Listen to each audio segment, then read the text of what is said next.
এখন যদি সরকার আমাদেরকে কোনো গুরুত্ব নাই দেয়, তাহলে ভাত খাওয়া বন্ধ করে সারাদিন না খেয়ে আপনার হচ্ছে অনশনে বসবো, কি করবো? আর এখন আপনারা যদি আমাদের পাত্তাই না দেন, যদি আমরা তো চাচ্ছি একটা বৈষম্যবিহীন দেশ করতে, সরকারকে সহায়তা করতে, সরকার যদি আমাদেরকে মানুষ না মনে করে, তাহলে তো আমার বেঁচে থাকার কোনো না। আমাদের যাদের বাড়িতে বাড়িতে আপনার অত্যাচার হয়েছে, যাদের দেশে থাকার অবস্থান নাই, তাদের বলবো আপনারা না খেয়ে থাকেন, আপনাদের খাওয়ার দরকার নাই, এবং আপনারা পারলে ওই জেলা প্রশাসকের বাড়ির সামনে যে বলবেন আমাদের কেউ নাই, আমরা মরে যাই।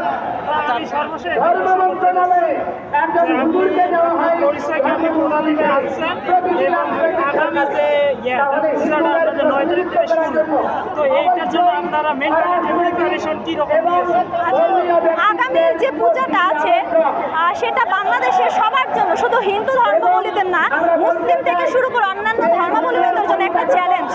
কারণ একের পর এক প্রতিমা ভাঙচুর হচ্ছে এবং দুর্গাপূজায়